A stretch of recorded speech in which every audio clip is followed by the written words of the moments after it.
Nanawagan day ko no sa mga kuan kamang wa pa nag-vlog.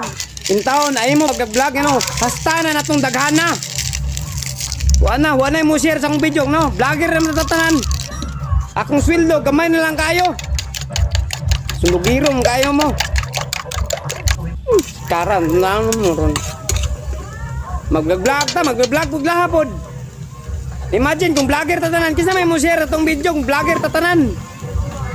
Ang sweldo sa Facebook, gamay na lang kayo, kay gibahin niya. Sulugiro, mamangin dagko.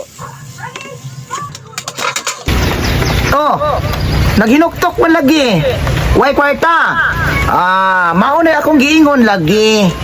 Na kung nag-vlog pa mo sa una, asinsado na karon. Monetize na. Dili pa wahi ang tanan, ha? Pwede patang mag-vlog karon og sugod. Practice lang. Pag sugod nag-practice, maingon na kag, hello vlog, welcome to my guys. Ana ra na. Ha? Mag-vlog na tang tanan. Bahalag mga vlogger tani. Maura to, daghang salamat.